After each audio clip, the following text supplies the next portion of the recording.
이제 오늘 우리에게 주신 하나님의 말씀 나눕니다. 오늘은 요한계시록 12장 1절부터 17절까지 말씀을 함께 보겠습니다. 요한계시록 12장 1절부터 17절까지 말씀을 교독해서 읽겠습니다. 하늘에 큰 이적이 보이니 해를 옷 입은 한 여자가 있는데 그 발 아래에는 달이 있고 그 머리에는 12별의 관을 썼더라.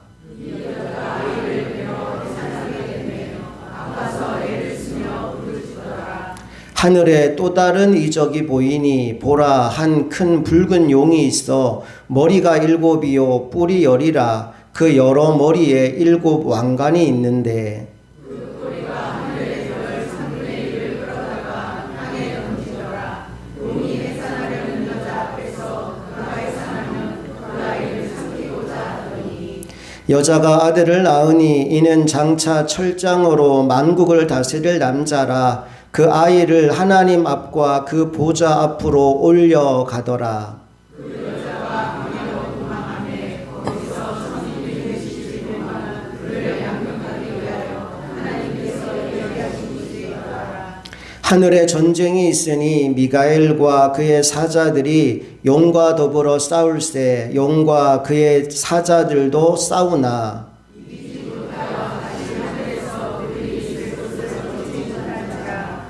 큰 용이 내쫓기니 옛뱀 곧 마귀라고도 하고 사탄이라고도 하며 온 천하를 꿰는 자라. 그가 땅으로 내쫓기니 그의 사자들도 그와 함께 내쫓기니라.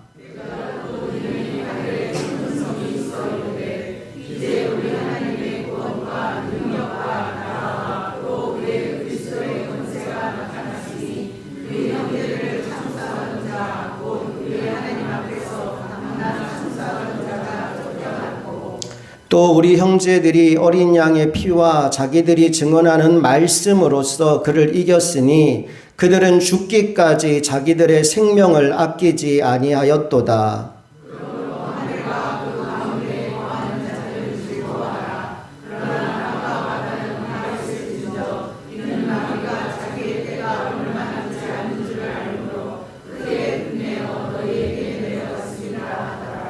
용이 자기가 땅으로 내쫓긴 것을 보고 남자를 낳은 여자를 박해하는지라.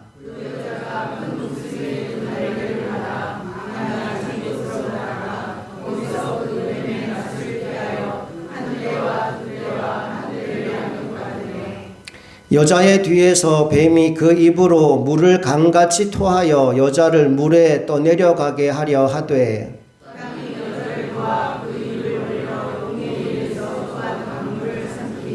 함께 읽습니다. 용이 여자에게 분노하여 돌아가서 그 여자의 남은 자손 곧 하나님의 계명을 지키며 예수의 증거를 가진 자들과 더불어 싸우려고 바다 모래 위에 서 있더라. 아멘. 우리가 함께 이 시간 요한계시록 12장 말씀을 다 읽었는데 무슨 말씀인지 여러분 아시겠나요? 사실 이 주일 아침에 나누기에 요한계시록 말씀이 참 어려울 수도 있겠다라는 생각을 오늘 설교를 준비하면서 제가 하게 됐어요. 그 어렵게 느껴지는 말씀을 여러분들에게 또 이해가 잘 되도록 제가 말씀을 준비하려고 하니 일주일 동안 저는 또 얼마나 힘든 시간을 보냈겠습니까? 바라기는 오늘 함께 읽었던 이 말씀이 여러분 안에 이해가 되는 수준을 넘어서서 그 말씀이 나의 능력으로 경험되어지는 이 시간 되기를 간절히 소망합니다.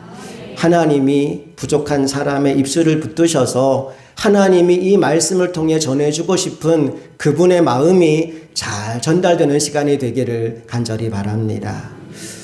빙산의 일각이라는 말이 있습니다. 눈에 보이는 것이 전부가 아니기 때문에 눈에 보이는 것만으로 섣부르게 판단하지 말라라는 메시지가 담긴 이야기죠. 특별히 교회를 바라볼 때 우리는 결코 세상의 눈으로만 교회를 보면 안 됩니다. 왜냐하면 교회를 시작하신 분이 하나님이시기 때문입니다. 하나님이 예수님을 보내주시고 또 성령을 보내주셔서 오늘 이 지상의 교회가 시작된 거지요.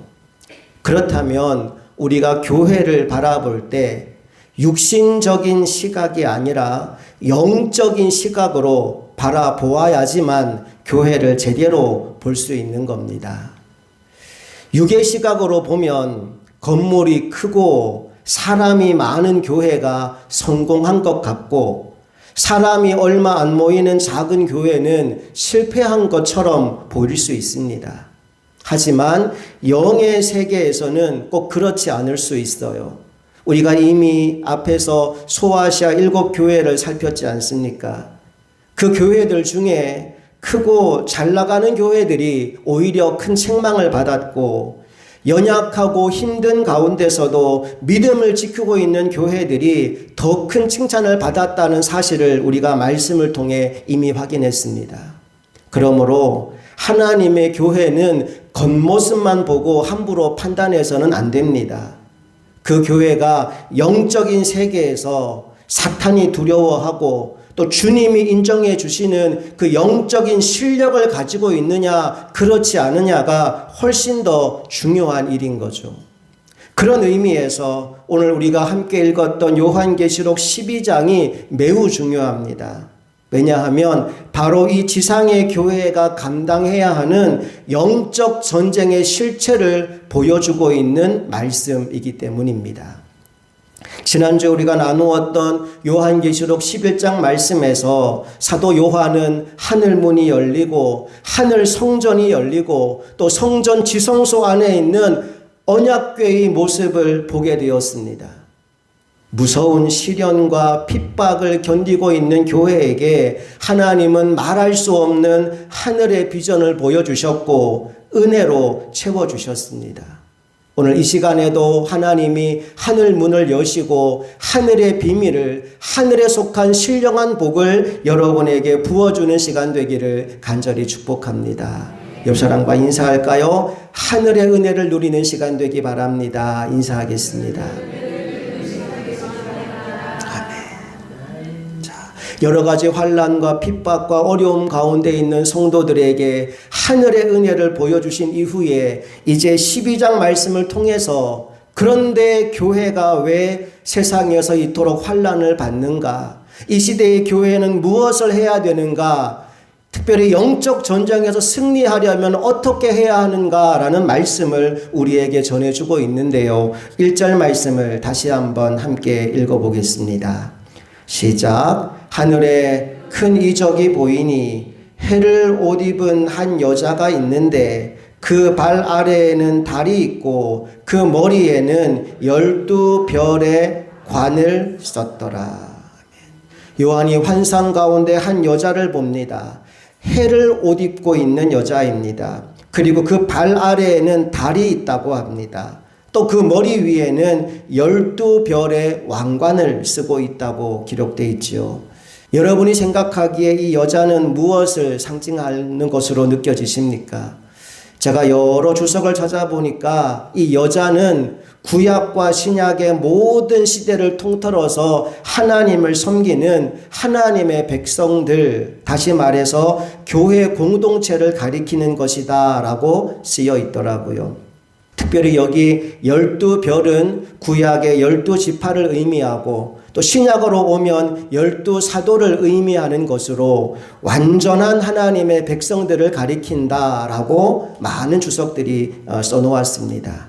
자, 그런데 3절 말씀을 보니까 이 여자, 다시 말해서 교회 공동체가 어떤 어둠의 세력에 의하여 공격을 받고 있다라고 말씀이 이어집니다. 3절 다 같이 읽어봅니다. 시작. 하늘에 또 다른 이적이 보이니 보라, 한 큰 붉은 용이 있어 머리가 7이요 뿔이 10이라. 그 여러 머리에 7 왕관이 있는데, 여기 나오는 큰 붉은 용은 바로 교회와 예수님을 대적하는 사탄의 세력을 가리키는 겁니다. 크다라는 말은 세력이 만만치 않게 강하다라는 의미이고, 붓다라는 말은 잔인하고 폭력적이다라는 의미입니다. 그런데 말씀을 보니까 그 역시도 머리에 왕관을 쓰고 있어요. 그런데 1절에 나오는 왕관과 3절에 나오는 왕관은 헬라어 원어로 보면 전혀 다른 단어가 쓰여져 있습니다. 1절의 왕관은 디아데마라는 단어로 하나님이 씌워주신 영광의 면류관을 말합니다. 그런데 3절에 나오는 왕관은 스테파노스인데 이 단어는 정통성이 없는 권력자가 쓰는 관을 의미하는 겁니다. 그러니까 사탄은 비슷하게 흉내를 내지만 실은 자신의 욕심으로 억지로 만들어낸 가짜 왕관을 쓰고 있다는 겁니다. 그에게는 추종자들이 있었는데 바로 교만하여 하늘에서 추방당한 타락한 천사들입니다. 4절 말씀 읽어볼게요. 시작. 그 꼬리가 하늘의 별 3분의 1을 끌어다가 땅에 던지더라. 용이 해산하려는 여자 앞에서 그가 해산하면 그 아이를 삼키려고 하더니. 성경의 별은 하늘의 천사들을 상징할 때가 많은데요. 하늘 별 3분의 1을 끌어다가 땅에 던졌다라고 말씀합니다.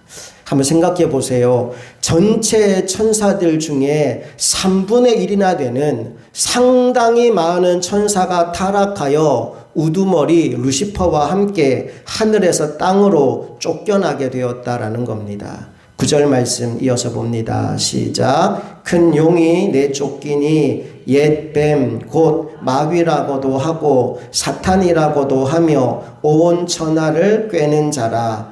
그가 땅으로 내쫓기니 그의 사자들도 그와 함께 내쫓기니라. 아까 4절에서 하늘의 별 3분의 1을 끌어다가 땅에 던졌다라고 했는데 9절에서 또 이어져 말하기를 그가 땅으로 내쫓기니 그의 사자들도 그와 함께 내쫓기니라 라고 되어 있어요. 여기 그의 사자들이 바로 사탄의 하수인 우리가 흔히 귀신이라고 부르는 존재입니다. 예수 믿는 사람들 중에도 귀신에 대한 잘못된 지식을 가지고 있는 분들이 계시더라고요. 여러분, 귀신은 어떤 사람이 죽었는데 원한이 많이 쌓여서 구천을 떠도는 게 귀신이죠. 여러분, 전설의 고향을 많이 보셔서 그런 잘못된 지식을 가지게 된 겁니다. 성경은 이렇게 말합니다. 히브리서 9장 27절 말씀을 보니까요. 한 번 죽는 것은 사람에게 정해진 것이요. 그 후에 뭐가 있대요? 그 후에는 심판이 있으리니 그랬어요. 그러니까 죽은 사람의 영혼은 구천을 떠돌고 있는 것이 아니라 하나님의 심판대 앞으로 가는 겁니다. 자, 그런데 아까 사탄의 하수인 그의 사자들이 땅으로 쫓겨났다고 했잖아요. 그 영적 존재가 어떻게 역사하느냐? 사람 속에 들어가서 역사해요. 요한복음 13장 27절 말씀을 보니까요. 조각을 받은 후 곧 사탄이 가룟 유다 그에게 들어갔다라는 말씀이 나옵니다. 예수를 팔아 넘길 때 사탄이 유다 속으로 들어갔다는 거예요. 이렇게 하나가 들어갈 수도 있지만 수많은 귀신들이 함께 들어가는 경우도 있습니다. 누가복음 8장 30절 같이 읽어봅니다. 시작. 내 이름이 무엇이냐 물으신즉 이르되 군대라 하니 이는 많은 귀신이 들렸습니다. 자, 보세요. 귀신은 그 자체가 영적인 존재이고 사탄의 하수인들입니다. 그런데 그 귀신이 어디서 역사한다고요? 사람 속에 들어가서 역사해요. 자, 그러다가 그 사람이 죽으면 어떻게 될까요? 일단 아까 말씀드린 것처럼 죽은 그 사람의 영혼은 하나님께로 갑니다. 그런데 그 사람 속에 들어와 있던 귀신은 밖으로 나와서 돌아다녀요. 그러다가 또 다른 사람 속으로 들어가는 겁니다. 왜 교회에서 제사하는 것이 우상 숭배다, 절을 하면 안 된다라고 하는가 하면 그때 거기 오는 게 나의 죽은 조상들의 영혼이 오는 것이 아니기 때문에 그래요. 누가 올까요? 바로 사탄의 졸개인 귀신들이 거기 오는 겁니다. 고린도전서 10장 20절을 함께 읽어볼게요. 시작. 무릇 이방인이 제사하는 것은 귀신에게 하는 것이요 하나님께 제사하는 것이 아니니 나는 너희가 귀신과 교제하는 자가 되기를 원하지 아니하노라. 영적인 세계가 어떻게 되어 있는지를 분명히 알고 하나님만 예배하는 여러분 모두가 되시기를 간절히 소망합니다. 가끔 이런 거 있잖아요. 무당이 막 구슬하는데 시어머니가 왔대요. 근데 시어머니 목소리를 막 흉내를 내요. 시어머니의 과거를 다 얘기해요. 여러분, 그때 시어머니가 온 게 아니고 누가 온 거예요? 시어머니 속에 있던 귀신이 온 거예요. 시어머니 속에서 30년, 40년, 50년 있던 귀신이면 시어머니 목소리 흉내 낼 수 있어요, 없어요? 충분히 흉내 내고 남아요. 시어머니 과거 역사 다 알아요, 몰라요? 다 알아요. 그래서 그렇게 속여 먹는 겁니다. 여러분, 이제 더 이상 악한 영의 속임수에 속아 넘어가지 않는 여러분 모두가 되시기를 주님 이름으로 축복합니다. 이제 9절 말씀을 다시 한번 읽어볼 텐데 이 말씀은 우리에게 용의 실체를 더 자세하게 알려줍니다. 다시 한번 9절 말씀 읽어볼게요. 시작. 큰 용이 내쫓기니 옛 뱀 곧 마귀라고도 하고 사탄이라고도 하며 온 천하를 꿰는 자라. 그가 땅으로 내쫓기니 그의 사자들도 그와 함께 내쫓기니라. 말씀 이렇게 시작되죠. 큰 용이 내쫓기니 그러고 나서 용의 이름을 밝히는데 먼저 옛 뱀이라고 말합니다. 여러분, 옛 뱀 하면 뭐가 떠오르나요? 에덴 동산에서 아담과 하와를 유혹했던 그 뱀. 그래서 선악과를 따먹게 만들었던, 그 결과로 타락하여 하나님과 멀어지게 만들었던 그 뱀. 예, 그 뱀이 맞습니다. 요한복음 8장 44절은 그를 향하여 거짓말쟁이요 거짓의 아비가 되었다라고 말씀하고 있어요. 여러분, 옛 뱀의 주특기는 거짓말입니다. 귀를 즐겁게 만드는 사탄의 달콤한 속삭임, 여러분 거기에 속아 넘어가지 않기를 간절히 바랍니다. 두 번째로 나온 이름이 마귀라는 이름이에요. 영어로는 데빌이라고 적혀 있고요. 헬라어로는 디아블로스라는 단어입니다. 젊은 친구들이 좋아하는 디아블로라는 게임이 여기서 나온 겁니다. 디아블로스라는 단어는 합성어인데 디아라는 단어가 사이 혹은 틈이라는 뜻이고요. 블로스라는 단어가 던지다 혹은 쐐기를 박다라는 뜻을 가지고 있어요. 그러니까 둘 사이를 파고 들어가서 갈라놓는 존재, 분열시키는 존재가 바로 디아블로스, 마귀인 것입니다. 10절 말씀을 보면 우리 형제들을 참소하던 자, 곧 우리 하나님 앞에서 밤낮 참소하던 자가 쫓겨났고 라는 구절이 나오는데 바로 이 참소, 고발하는 행위가 마귀의 주특기입니다.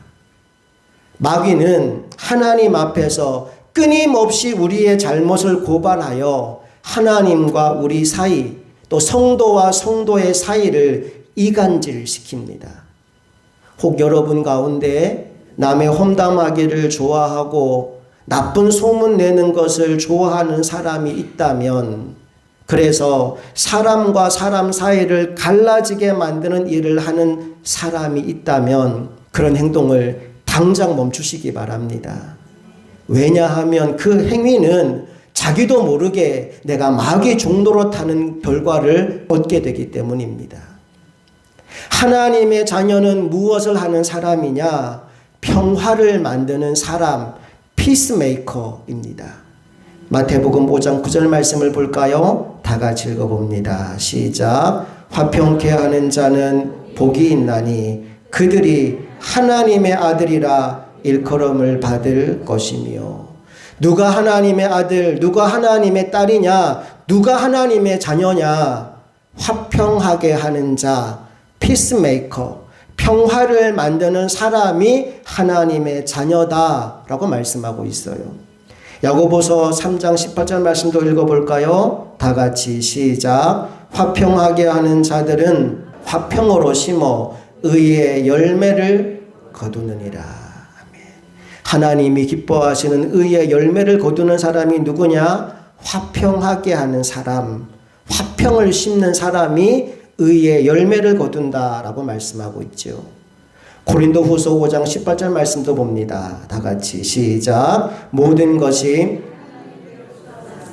그가 그리스도로 말미암아 우리를 자기와 화목하게 하시고 또 우리에게 화목하게 하는 직분을 주셨으니, 예수님이 하신 일이 뭐냐 하면 하나님과 우리 사이를 화목하게 만드셨어요. 그리고 오늘 우리들에게 어떤 직분을 주셨다고요? 화목하게 하는 직분을 주셨다고요. 교회에서 집사, 권사, 장로 직분을 받아요. 그런데 모든 성도에게 하나님이 직접 주신 직분이 있어요. 그 직분이 뭐냐? 화목하게 하는 직분입니다. 옆 사람에게 알려줄까요? 당신은 화목하게 하는 직분을 받았습니다. 시작. 하나님이 우리에게 화목하게 하는 직분을 주셨대요. 그걸로 끝이 아닙니다. 19절 이렇게 이어집니다. 시작. 곧 하나님께서 그리스도 안에 계시사 세상을 자기와 화목하게 하시며 그들의 죄를 그들에게 돌리지 아니하시고 화목하게 하는 말씀을 우리에게 부탁하셨느니라. 하나님 누구한테 부탁하실 분 아니시잖아요. 그런데 우리에게 부탁하셨대요. 화목하게 하는 말씀을 우리에게 부탁하셨느니라. 오늘 여러분이 마귀의 자녀가 아니라 하나님의 자녀가 되었다면 평화를 만드는 일에 힘쓰는 사람들이 다 되시기를 주님의 이름으로 축복합니다. 자, 우리가 지금 옛 뱀에게 붙여진 이름들을 나누고 있습니다. 큰 용의 이름이 옛 뱀, 마귀, 그리고 마지막에 뭐라고 나와 있어요? 사탄이라고 나와 있어요. 사탄, Satan, 이 단어의 의미는 반대자, 대적자라는 뜻입니다. 사탄은 하나님의 뜻에 반대하고 하나님의 백성들을 대적하는 존재입니다. 그래서 하늘에서 땅으로 쫓겨난 존재입니다. 오늘 저와 여러분은 하나님께 순종하는 사람, 하나님과 같은 마음으로 살아가는 믿음의 종들이 될 수 있기를 간절히 소망합니다. 마귀가 하는 짓 하지 말고요. 마귀 반대편에서 옛 뱀은 거짓말하는 존재입니다. 여러분 속이는 사람이 되지 말고 진리 위에 서는 사람이 되시기를 축복합니다. 마귀는 이간질시키고 갈라놓는 존재입니다. 하나 되게 하는 일, 화목하게 하는 일에 힘쓰는 하나님의 종들 되시기 바랍니다. 사탄은 대적하는 존재입니다. 맞서 싸우려고 하는 존재입니다. 오늘 우리는 하나님 말씀에 순종하는 믿음의 사람들이 되시기를 축복합니다. 마귀의 실체예요. 특별히 오늘 본문 2절 말씀을 보면 마귀가 집요하게 공격하고 대적하는 대상이 나오는데, 자, 누구인지 한번 확인해 볼게요. 2절 시작. 그 여자가 아이를 베어 해산하게 되매 아파서 애를 쓰며 부르짖더라.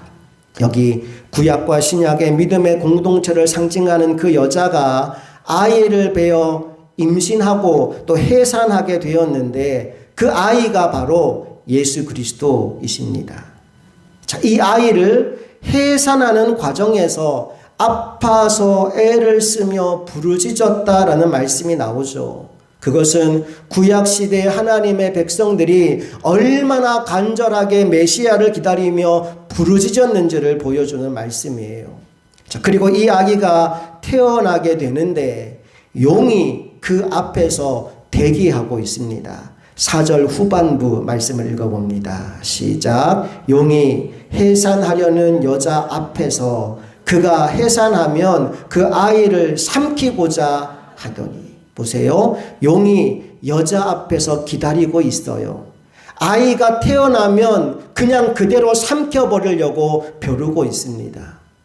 여기서 우리는 마귀의 1차 공격 대상이 누구인지를 알 수 있어요. 바로 예수 그리스도, 그분이 사탄의 1차 공격 대상입니다.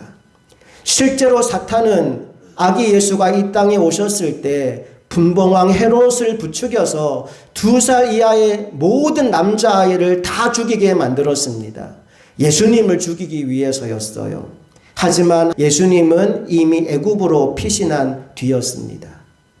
그 후에도 사탄은 예수님이 사역하시는 내내 끊임없이 시험하고 대적했지요. 그러다 마침내는 십자가에 못 박혀 돌아가시도록 배후 조정을 합니다.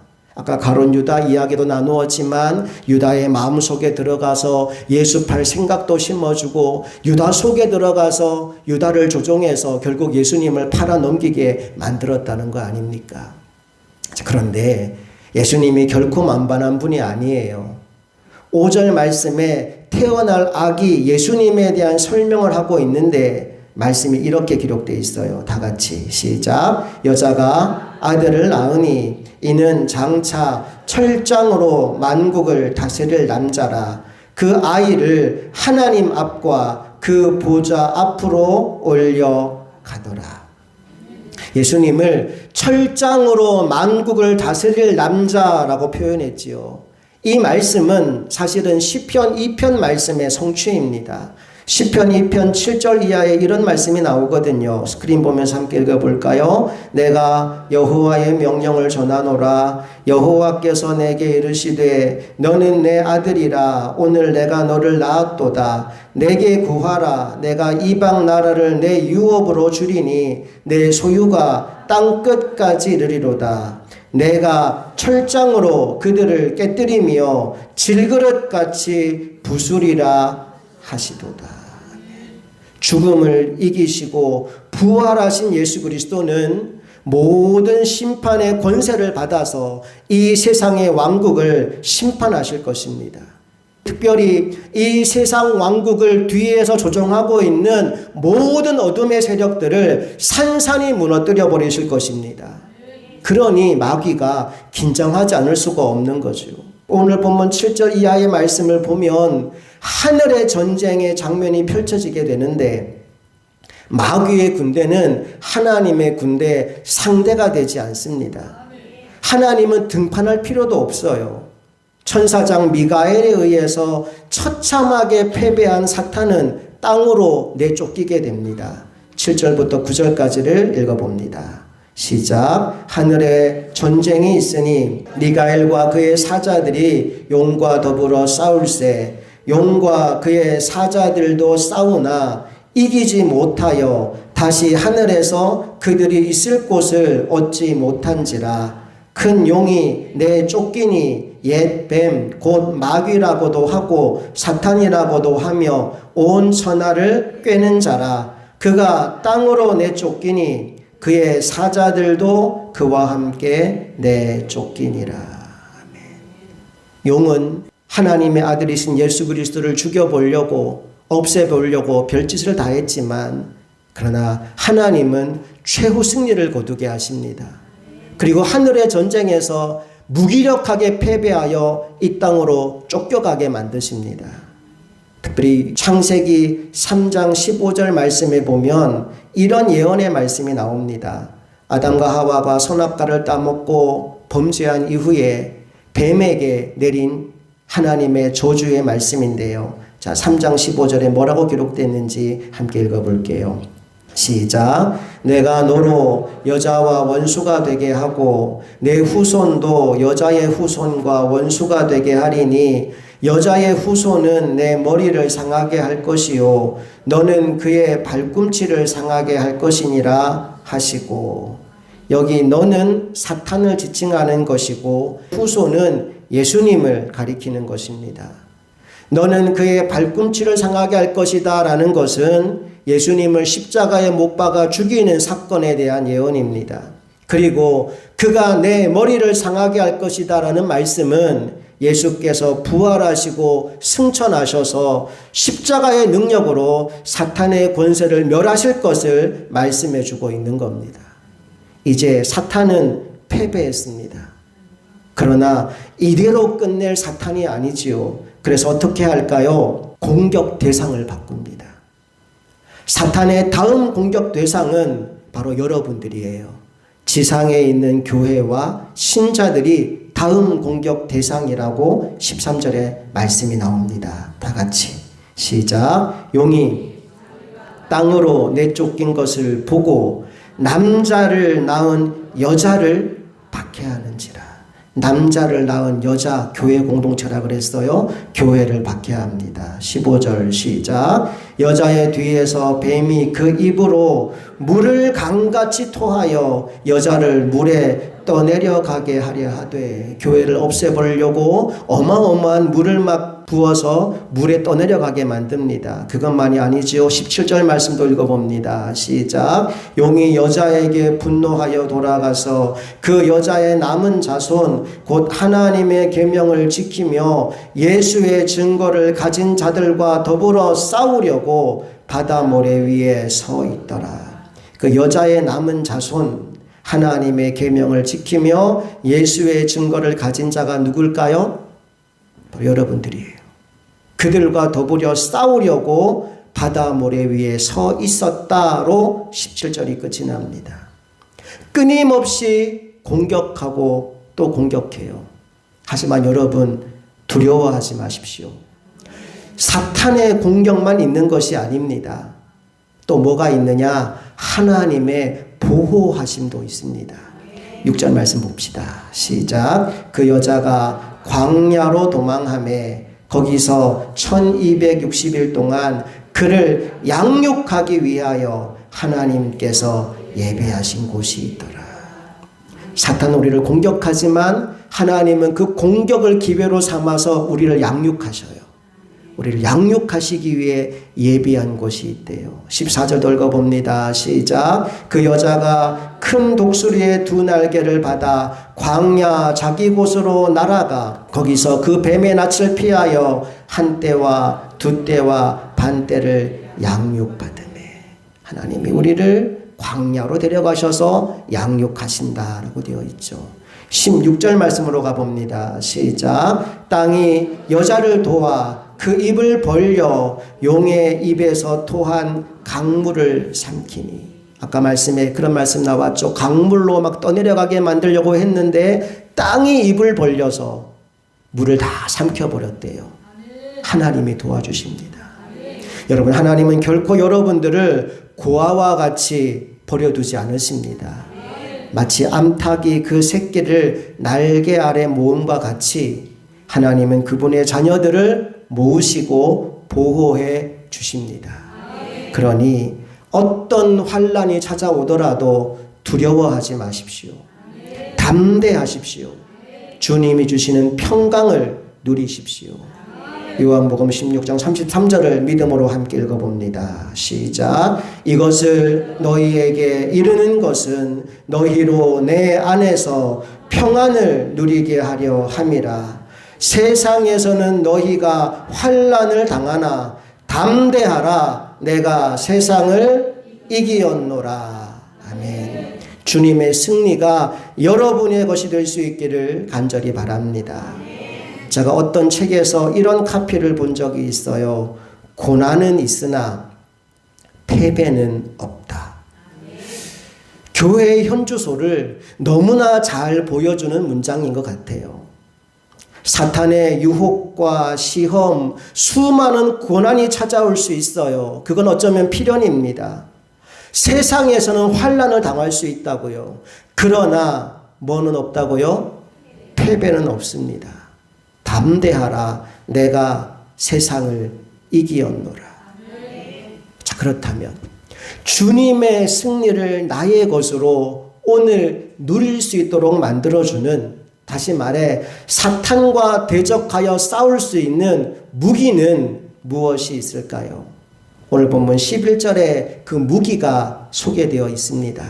지금까지 말씀 혹시 다 잊어버려도 11절 이 마지막 말씀을 여러분 다 기억하셨으면 좋겠어요. 다 같이 읽어봅니다. 시작. 또 우리 형제들이 어린 양의 피와 자기들이 증언하는 말씀으로써 그를 이겼으니 그들은 죽기까지 자기들의 생명을 아끼지 아니하였도다. 아멘. 여기 우리 성도들이 마귀와 싸워서 이길 수 있는 두 가지 무기, 두 가지 비법이 담겨 있어요. 바로 어린 양의 피와 자기들의 증언하는 말씀이라고 되어 있죠. 첫 번째 무기는 어린 양의 피, 어린 양의 보혈입니다. 하나님과 우리 사이를 멀어지게 만들고 또 사탄의 종노릇하게 만드는 것이 뭐냐? 그게 바로 죄입니다. 이 죄의 문제를 해결하지 않으면 우리는 절대로 마귀의 손아귀에서 벗어날 수가 없습니다.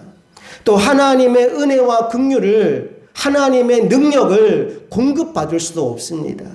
이사야 59장 2절 말씀에 이런 말씀이 나와요. 오직 너희 죄악이 너희와 너희 하나님 사이를 갈라놓았고 너희 죄가 그 얼굴을 가리어서 너희에게서 듣지 않으시게 함이니라. 우리가 아무리 열심히 기도해도 아무리 오래 기도해도 응답이 없을 때 그 이유가 뭐냐? 하나님과 우리 사이에 장벽이 막혀있기 때문에 그렇다라고 말씀하셔요. 그 장벽이 뭐라고 나와 있어요? 오직 너희의 죄악이. 그 장벽이 바로 우리의 죄입니다. 이 죄의 장벽이 무너지지 않으면 하나님의 능력을 공급받을 수 없습니다. 이 죄를 어떻게 해결할까요? 어떻게 이 죄의 문제를 우리에게서 해결받을 수 있을까요? 그걸 해결하기 위해 이 땅에 오신 분이 예수님이십니다. 그 예수님께서 십자가에 흘리신 보혈이 바로 이 죄의 문제를 해결해 주신 겁니다.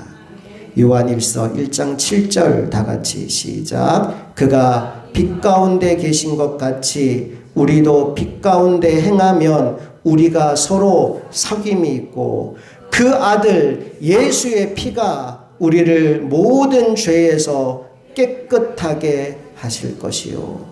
아멘. 그 아들 예수의 피가 우리를 모든 죄에서 깨끗하게 하실 것이요. 그런 찬송이 있죠. 주의 보혈 능력 있도다. 주의 피 믿으오. 주의 보혈 그 어린 양의 매우 귀중한 피로다. 우리가 착한 일을 많이 한다고 해서 열심히 노력한다고 해서 능력이 생기는 게 아닙니다. 오히려 마귀는 우리의 노력과 선행에 코웃음을 칠 겁니다. 마귀가 두려워하는 유일한 무기는 십자가 보혈의 능력입니다. 그래서 바울은 나는 십자가 외에는 아무것도 자랑하지 않겠다는 이야기를 한 겁니다. 오늘 우리가 죄를 숨겨두고 방치하고 회개하지 않고 있으면 영적인 전투력이 마비됩니다. 하나님의 능력이 공급되지 않기 때문에 마귀와 싸울래야 싸울 수 없습니다. 그러므로 여러분 이제 회개합시다. 예수 십자가 보혈의 능력을 의지하여 회개함으로 거룩한 하나님의 백성이 됩시다. 그것이 사탄을 이기는 교회의 모습입니다. 그런가 하면 두 번째 공격 무기가 있어요. 그것은 바로 하나님의 말씀입니다. 예수님도 사탄이 유혹할 때 뭐로 이겼죠? 말씀으로 그 유혹을 이겼습니다. 기록되었으되, 기록되었으되, 기록되었으되. 말씀이 사탄을 이기는 무기예요. 예수님이 그러하셨듯이 오늘 우리들도 말씀으로 사탄을 이길 수 있습니다. 에베소서 6장에 보면 하나님의 전신갑주가 나오는데 다 방어용입니다. 머리를 보호하고 가슴을 보호하고 다리를 보호하고 사탄의 공격을 방어하는 장비들이 언급되어 있어요. 그런데 17절 마지막에 유일한 공격 무기에 대한 언급이 나오는데 이렇게 나옵니다. 에베소서 6장 17절 다 같이 시작. 구원의 투구와 성령의 검 곧 하나님의 말씀을 가지라. 공격용 무기가 뭐냐? 성령의 검 곧 하나님의 말씀이라고 나와 있어요. 여러분, 말씀이 능력입니다. 말씀 자체도 능력이 있지만 특별히 우리가 그 말씀을 믿음으로 선포할 때 능력이 나타나고 사탄이 떠나가게 될 줄로 믿습니다. 말씀이 능력 있게 전파될수록 이 땅에서 하나님의 나라가 확장되어 갈 것이고 그럴수록 마귀는 설 자리가 없어지게 되는 것입니다. 보혈의 능력으로 정결함을 얻고 하나님의 말씀을 믿음으로 붙잡고 선포하며 전진하는 교회를 사탄은 결코 이길 수가 없습니다. 우리 흥업교회가 마지막 시대에 이런 교회로 쓰임받게 되기를 간절히 소망합니다. 정리하겠습니다. 오늘 저와 여러분은 영적 전쟁에 부름받은 하나님의 용사들입니다. 마지막 때가 다가오면 다가올수록 사탄의 공격은 더욱더 거세질 것입니다. 그런데 그 공격에 맞서 싸울 수 있도록 하나님이 우리에게 몇 가지 무기 주셨다고요? 2가지 무기를 주셨습니다. 첫 번째 무기가 뭐냐? 예수 그리스도의 십자가 보혈입니다. 두 번째 무기가 뭐냐? 자기들의 증언하는 말씀입니다. 먼저 보혈로 죄 씻음을 받아 정결함을 얻고 하나님의 말씀을 믿음으로 붙잡고 선포하며 나아갈 때 사탄의 세력은 떠나가고 하나님의 영광이 이 땅 가운데 드러나게 되는 것입니다. 우리 흥업교회가 그 사역을 잘 감당하는 교회, 여러분 한 사람 한 사람이 그 일을 잘 감당해내는 성도들이 될 수 있기를 간절히 바랍니다. 함께 기도하겠습니다.